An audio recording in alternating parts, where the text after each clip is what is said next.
नमस्कार, आप देख रहे हैं दो धनाधन और मैं हूं आपके साथ विभा उपाध्याय। बड़ी खबर इस वक्त आ रही है। राजा रघुवंशी हत्याकांड में सबसे बड़ा कबूलनामा सामने है, जिसमें सोनम और राज ने पुलिस के सामने अपना रिश्ता कबूल कर लिया है।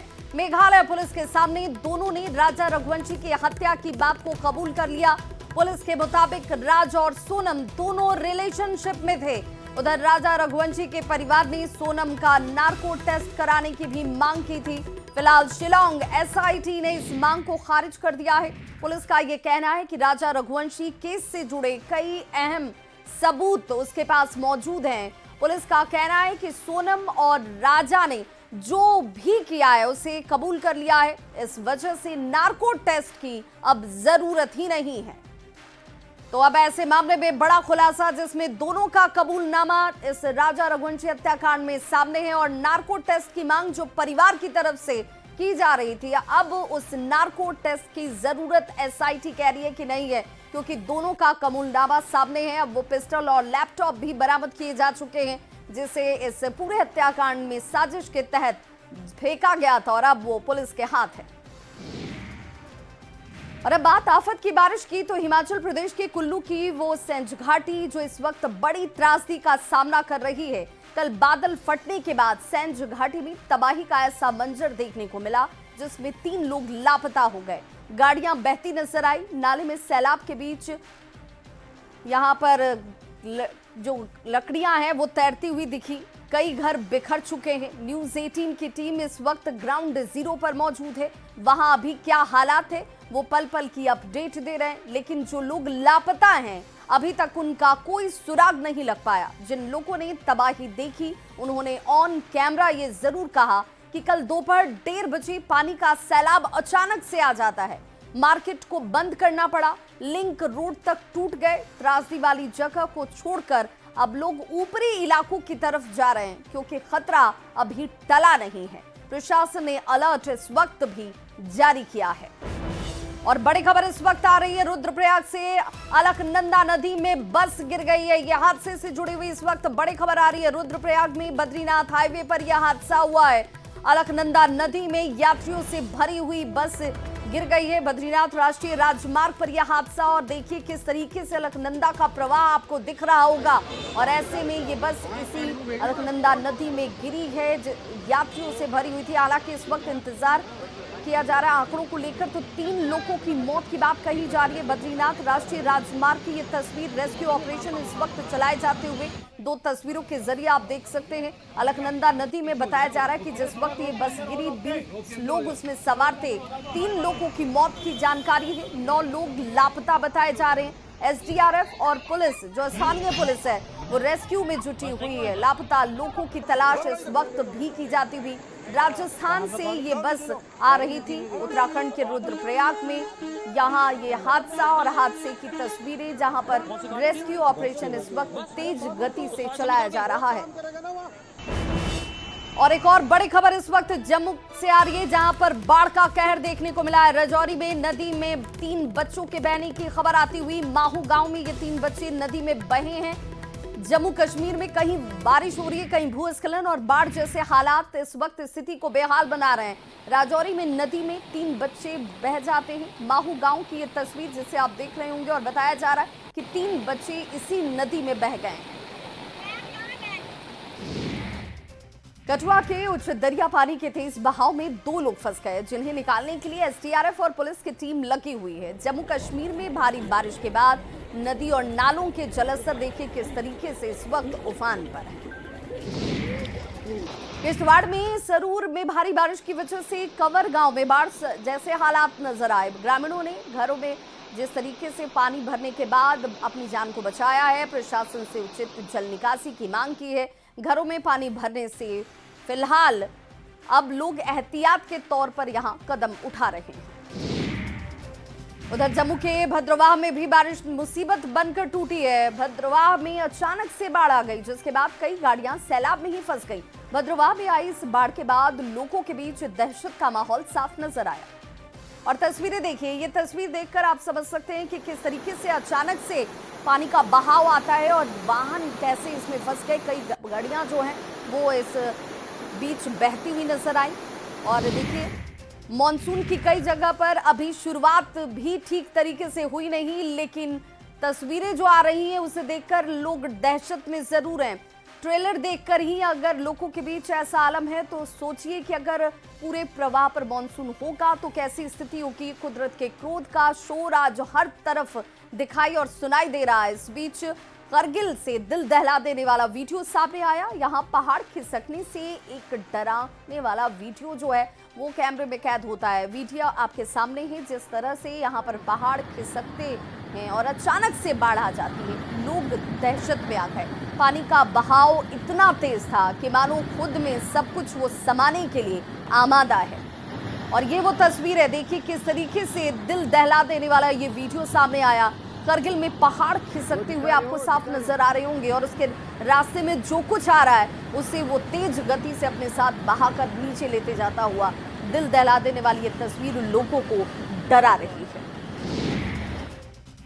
वहीं हिमाचल के मंडी में स्थित पंडोह डैम के 3 गेट खोल दिए गए हैं। कुल्लू की सेंज घाटी में बादल फटने के बाद व्यास नदी का जलस्तर भी तेजी से बढ़ गया। फिलहाल डैम से 28,725 क्यूसेक पानी छोड़ा गया है, जबकि 33,000 क्यूसेक पानी डैम में पहुंच रहा है। मंडी के पंचवत्र महादेव मंदिर की सीढ़ियां तक पानी में डूब चुकी हैं। प्रशासन ने व्यास नदी के किनारे जाने से लोगों को मना किया है। एसडीआरएफ के साथ आपदा प्रबंधन की टीम को भी अलर्ट पर रखा गया। और देखिए किस तरीके से यहाँ पर ये तस्वीर जो है वो डराने वाली है और इन प्रवाह को देखकर सचमुच लोगों को इस वक्त एहतियात बरतने की जरूरत है। और इसीलिए लोगों को ये अपील भी की जा रही है कि भाई आप नदी के किनारों पर न जाएं। एससीओ की बैठक में रक्षा मंत्री राजनाथ सिंह ने पाकिस्तान को आतंकवाद पर घेरा और साफ साफ 2 टूक शब्दों में कहा कि कुछ देश आतंकवाद के समर्थक हैं और आतंकियों को पनाह देते हैं। रक्षा मंत्री ने बेहद कड़े लफ्ज में कहा कि पाकिस्तान को स्पॉन्सर्ड आतंकवाद के नतीजे भुगतने होंगे। उन्होंने ऑपरेशन सिंदूर का जिक्र किया और कहा कि आतंक के खिलाफ भारत का यह ऑपरेशन पूरी तरह से सफल रहा। I believe that the biggest challenges that we are facing in our region are related to peace, security and trust deficit. And the root cause of these problems is increasing radicalization, extremism and terrorism. Excellency, peace and prosperity cannot coexist with terrorism and proliferation of weapons of the mass destruction in the hands of the non-state actors and the terror groups. और बड़ी खबर, SCO के घोषणा पत्र पर राजनाथ सिंह के हस्ताक्षर नहीं है। जी हां, एससीओ के घोषणा पत्र पर हस्ताक्षर नहीं, क्योंकि राजनाथ सिंह ने हस्ताक्षर करने से इनकार कर दिया है। बैठक के बाद साझा बयान जारी करने से इनकार उनकी तरफ से किया गया। साझा घोषणा पत्र जो थी उस घोषणा पत्र में पहलगाम हमले का जिक्र ही नहीं था, जिस पर हस्ताक्षर करने से राजनाथ सिंह ने सीधे तौर पर इनकार किया। साथ ही साझा प्रेस कॉन्फ्रेंस से भी उन्होंने इनकार किया। पाकिस्तान और चीन ध्यान भटकाने की कोशिश कर रहे थे, ये सीधे तौर पर नजर आया। आतंकवाद पर ध्यान भटकाने की ये कोशिश में इस वक्त पाकिस्तान जुटा हुआ और इसीलिए इस हस्ताक्षर की जरूरत इस पर नहीं है। और ये बड़ी खबर इस वक्त पटना से, भ्रष्टाचार के खिलाफ एक और बड़ी कार्रवाई की गई है। रिटायर्ड एआईजी अजय कृष्णा मिश्रा के खिलाफ कार्रवाई की गई है। आय से अधिक संपत्ति का ये मामला, जिसमें रिटायर्ड एआईजी के खिलाफ कार्रवाई की गई। आय से अधिक संपत्ति के मामले में 2,81,00,000 से अधिक संपत्ति जब्त करने का निर्देश दे दिया गया है। विशेष निगरानी की अदालत ने यह आदेश जारी किया है। जब्त संपत्ति में गाजियाबाद में 2 फ्लैट, मुंबई में 1 फ्लैट, बेंगलुरु में 1 फ्लैट, पटना में 2 फ्लैट, पटना में 1 दुकान, दरभंगा में 2 मकान, राजीव नगर पटना की बात करें वहां 1 मकान और विभिन्न जगहों पर कई जमीन जब्त करने के निर्देश भी दिए गए हैं। एफडी, केबीसी और कई निवेश के भी जब्ती के निर्देश इसमें शामिल हैं। डीएम पटना को 30 दिनों के अंदर संपत्ति सुपुर्द करने का निर्देश इसमें दिया गया है। डीएम को सपोर्ट नहीं करने पर डीएम जब्ती की कार्रवाई करेंगे। Action against corruption Nitish government की यूएसपी रही है और लगातार भ्रष्टाचार के खिलाफ बिहार में कार्रवाई भी हो रही है। विभिन्न एजेंसियां घूसखोरों को और अवैध संपत्ति अर्जित करने वालों के खिलाफ छापेमारी कर रही है और उनकी संपत्ति जब्त कर रही है। एक और बड़ा फैसला आया है और ये फैसला निगरानी की विशेष अदालत की तरफ से आया है और एक भ्रष्टाचारी की करोड़ों की संपत्ति जब्त की गई है। और ये क्या फैसला है, इस बारे में और जानकारी लेते हैं। निगरानी के विशेष लोक अभियोजक इस वक्त हमारे साथ हैं। ये क्या फैसला आया और किनके खिलाफ आया? ये फैसला अजय कृष्ण मिश्रा जो AIG रजिस्ट्रार थे रजिस्ट्रेशन, इनके खिलाफ वर्ष 2014 में विशेष निगरानी इकाई ने एक मामला आय से अधिक का दर्ज किया और आफ्टर इन्वेस्टिगेशन ये पाया गया कि ये और इनके अन्य परिवार के लोग आय से अधिक संपत्ति पजेस कर रखे हैं। उस अनुसंधान के क्रम में भी इन लोगों को काफ़ी मौका मिला, लेकिन ये लोग अपने संपत्ति को लीगल सोर्स से नहीं जस्टिफाई कर पाए। तब निगरानी ने विशेष न्यायालय अधिनियम के तहत संपत्ति जब्त करने का एक आवेदन जो 2021 में 18/8/2021 को दर्ज किया। एक भ्रष्ट बड़े पदाधिकारी के खिलाफ एक बड़ी कार्रवाई और इनकी प्रॉपर्टी जब्त करने का निर्देश आज कोर्ट ने दे दिया है। अब अगर 30 दिनों के अंदर ये खुद अपनी नाजायज संपत्ति को DM को सुपुर्द नहीं करते हैं तो पटना DM इस पूरे मामले में अपनी तरफ से कार्रवाई करेंगे और इनकी संपत्ति को हस्तगत कर लेंगे, इनकी प्रॉपर्टी को जब्त कर लेंगे। एक बड़ा लेसन, एक बड़ा मैसेज भ्रष्टाचार के खिलाफ और भ्रष्टाचारियों के लिए कि अगर आप अकुत संपत्ति भ्रष्टाचार के बल पर अर्जित करते हैं तो आपकी खैर नहीं। संजय कुमार, न्यूज़ 18, पटना। और इस वक्त एक और बड़ी खबर किशनगंज से आ रही है। पुलिस ने छापेमारी करते हुए 1 करोड़ के हेरोइन को बरामद किया। इसके साथ ही 2 तस्कर को भी गिरफ्तार किया गया। एक तस्कर बलिया का है जबकि दूसरा तस्कर मुजफ्फरपुर का रहने वाला बताया जा रहा है। वहीं खबर कटिहार से, जहां दिल्ली जाने वाली चंपारण हमसफर एक्सप्रेस ट्रेन के इंजन से धुआं निकलने लगा। खगड़िया के आउटर सिग्नल पर ट्रेन को रोका गया और फायर सेफ्टी से ब्रेक के पास से निकल रहे धुएं पर काबू पाया गया। धुआं को बुझाने के बाद ट्रेन वहां से एक बार फिर से रवाना हो गई। बिहार चुनाव से पहले कांग्रेस अध्यक्ष मल्लिकार्जुन खड़गे के एक बयान पर सियासी बवाल मच गया। इमरजेंसी पर प्रेस कॉन्फ्रेंस के दौरान खड़गे ने बिहार के लिए छोटे मोटे राज्य जैसे शब्द का इस्तेमाल कर दिया। उन्होंने कहा कि कांग्रेस ने पहलगाम हमले के बाद संसद में स्पेशल सत्र की मांग की थी, लेकिन मोदी सरकार ने चुनाव को प्राथमिकता देते हुए बिहार जैसे छोटे मोटे राज्य में प्रचार करना ज्यादा जरूरी समझा। पहलगाम में हम स्पेशल सेशन के लिए मांग की, लेकिन उन्होंने कभी भी उसको मान्यता नहीं दी। हमने ये भी कहा कि ऑल पार्टी मीटिंग बुलाइए और आप भी आइए, वो भी उन्होंने नहीं किया। मीटिंग तुम कर लो, मैं बिहार में उधर छोटे मोटे राष्ट्र में जाकर उनकी तकलीफात सुनूंगा, कहकर आपने इलेक्शन प्रचार शुरू किए बिहार में। कांग्रेस के राष्ट्रीय अध्यक्ष मल्लिकार्जुन खड़गे के बयान पर सियासी भूचाल मचा हुआ है। बीजेपी के राष्ट्रीय प्रवक्ता शहनवाज हुसैन ने भी इस पर तीखा पलटवार किया। शहनवाज हुसैन ने कहा कि बिहार को छोटा मोटा राज्य बताने वाली कांग्रेस का नामो निशान मिट जाएगा। मल्लिकार्जुन खड़गे ने बिहार की 14 करोड़ जनता का अपमान किया है, जिससे लोग गुस्से में हैं। कांग्रेस को हाथ जोड़कर 14 करोड़ बिहारियों से माफी मांगनी चाहिए। बिहारियों को छोटा मोटा राज कहना है, नाम निशान मिट जाएगा कांग्रेस का बिहार में। इस स्टेटमेंट से कितने लोग नाराज हैं, किस तरह का बयान दे रहे हैं। कांग्रेस के अध्यक्ष का ये बिहार को अपमानित करने वाला बयान है, ये कहीं से स्वीकार नहीं। तो बिहार विधानसभा चुनाव से पहले निर्वाचन आयोग की 9 सदस्यीय टीम तैयारियों में जुट चुकी है। बिहार के अलग अलग प्रमंडल में आज निर्वाचन आयोग की टीम अलग अलग टीम बनाकर बैठक में जुटी हुई है। पटना के होटल ताज में पटना और मगध प्रमंडल की बैठक हो रही है, जिसमें डीएम और एसपी भी शामिल हैं। जबकि बेगूसराय में मुंगेर और भागलपुर प्रमंडल की बैठक हो रही है। मोतिहारी में तिरहुत और सारण के अधिकारियों के साथ ये बैठक चलती हुई। पूर्णिया में कोसी और दरभंगा की बैठक की जा रही है। दूसरे राज्यों में रह रहे बिहार के लोगों की त्योहारों में लौटने को लेकर टिकट की टेंशन अब खत्म होने वाली है। जी हां, परदेशी बिहारी लोगों के लिए नीतीश सरकार बड़े फैसले ले चुकी है। सरकार ने 299 एसी और नॉन एसी बसों को चलाने का फैसला किया है। ये बसें दिल्ली, पंजाब, हरियाणा, बंगाल के अलावा यूपी के भी कुछ हिस्सों से चलेंगी। कैबिनेट में लिए गए इस फैसले की जानकारी खुद मुख्यमंत्री नीतीश कुमार ने सोशल मीडिया एक्स पर पोस्ट कर दी। होली, दुर्गा पूजा, दीपावली, छठ के मौके पर अपने घर लौटने में बिहार के लोगों को काफी परेशानी होती है। बड़ी संख्या में स्पेशल ट्रेन चलाने के बाद भी लोगों को टिकट नहीं मिलता। ऐसे में सरकार इनकी परेशानी को ध्यान में रखते हुए 75 एसी और 74 डिलक्स बस खरीदने जा रही है, जिस पर 105.82 करोड़ रुपए खर्च होंगे। साथ ही निजी भागीदारी के तहत भी 150 अतिरिक्त बसों को चलाया जाएगा, ताकि लोग सुविधापूर्वक अपने घर आकर अपने के बीच त्योहार को मना सकें।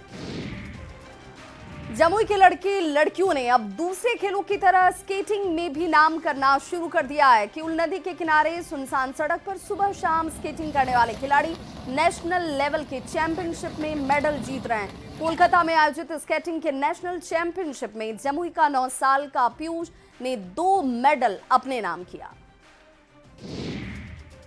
भागलपुर जंक्शन पर आवारा कुत्तों का आतंक बढ़ गया है। सभी प्लेटफॉर्म पर आवारा कुत्ते 24 घंटे घूमते हुए नजर आ जाते हैं। ऐसे में यात्रियों को डर हमेशा रहता है। कभी कभी आवारा कुत्ते झुंड बनाकर प्लेटफॉर्म पर यात्रियों के लिए लगाए गए एक्सकलेटर, मशीन और लिफ्ट की सवारी करते हुए भी नजर आते हैं। पलामू पुलिस फरार अपराधियों के खिलाफ अभियान चलाने में जुटी हुई। 18 जून से शुरू हुए इस अभियान के तहत अब तक 30 से ज्यादा वारंटी गिरफ्तार किए गए हैं। 30 जून तक पुलिस अभियान चलता रहेगा और इस दौरान कोर्ट से वारंट जारी नक्सली या फिर अपराधी जो भी फरार हैं, उन्हें अभियान चलाकर पकड़ा जा रहा है। किसान मजदूर नेता स्वामी सहजानंद सरस्वती की पुण्यतिथि पर एक समारोह का आयोजन किया गया, जिसमें बड़ी संख्या में लोगों ने उन्हें श्रद्धांजलि अर्पित की। युवा चेतना की ओर से आयोजित इस कार्यक्रम में शहनवाज हुसैन ने कहा कि जिन लोगों ने कुछ भी नहीं किया, वे भी बड़े बड़े नाम लेकर बैठे हैं। ऐसे में पटना में बेहटा एयरपोर्ट का नाम स्वामी सहजानंद सरस्वती के नाम पर रखा जाना चाहिए। युवा चेतना के अध्यक्ष रोहित कुमार सिंह ने भी एयरपोर्ट के साथ ही एक कृषि विश्वविद्यालय भी उनके नाम पर रखने की मांग की। के वजह से वंचित समाज के लोगों को डायरेक्ट फायदा हुआ, डायरेक्ट उनको जगह मिली, ज़मीन मिली और समाज को जोड़ने का उन्होंने काम किया। ऐसे संत बहुत कम होते हैं। हम बिहार के लोग उन पर बहुत गर्व करते हैं और सहजानंद सरस्वती जी का ही रास्ता सही रास्ता है, जिसमें वंचित समाज की चिंता होती है। हमें पूर्ण विश्वास है कि भारत के यशस्वी प्रधानमंत्री माननीय नरेंद्र भाई मोदी जी की सरकार में भी बिहटा में जो स्वामी सहजानंद सरस्वती जी का केंद्र रहा, जहां सीताराम आश्रम के माध्यम से उन्होंने देश और दुनिया में किसान आंदोलन का संचालन किया, बन रहे हवाई अड्डे का नाम उनके संदर्भ में हो सकता है। यह अपेक्षा हमारी सरकार से है। और एक अपेक्षा और है कि स्वामी जी के नाम पर एक कृषि विश्वविद्यालय देश के किसी भी कोने में होना चाहिए। मुंगेर मॉडल अस्पताल के दूसरे मंजिल पर 19 बेड का आईसीयू वार्ड तैयार हो चुका है। रविवार से ही आईसीयू वार्ड में इलाज भी शुरू है। इसके साथ ही पहले से आईसीयू वार्ड में इलाजरत मरीजों को भी मॉडल अस्पताल के आईसीयू में शिफ्ट किया गया। आईसीयू में मरीजों के लिए अति आधुनिक सुविधाएं उपलब्ध कराई गई हैं, जिससे मरीजों को इलाज में सुविधा हासिल हो रही है। पहले से तो बहुत बेटर हो गया आईसीयू, लेकिन बस यहाँ पर कमी एक ही नजर आ रही है कि आईसीयू का मतलब होता है कि पेशेंट का हर सुविधा, जो कि पेशेंट को अभी टॉयलेट में थोड़ा दूर जाना पड़ जा रहा है। थोड़ा सा और नज़दीक रहता तो और पेशेंट को सुविधा होता। बाकी सारी फैसिलिटी है। खबर पूर्णिया से, जहां चुनाव आयोग ने अब मतदाताओं के लिए एक नया फैसला किया। आज से सभी मतदाताओं को इलेक्टोरल फॉर्म भरना होगा और भरकर इसे जमा करना होगा। डीएम ने प्रेस कॉन्फ्रेंस कर 25 जुलाई तक मतदाता सूची पुनरीक्षण का कार्य करने की जानकारी दी है।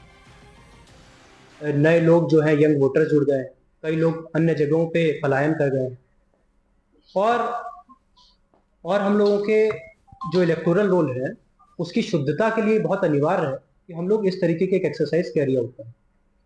आप सभी जानते हैं कि आर्टिकल 324 के तहत भारत निर्वाचन आयोग का ये दायित्व है कि जो इलेक्टोरल रोल है उसका प्रिपरेशन और उसका सुपरविजन, उसका करेक्शन, उसको निरंतर रूप से करते हैं। इस बुलेटिन में बस इतना ही, लेकिन न्यूज़ 18 बिहार झारखंड पर खबरों का सिलसिला लगातार जारी है।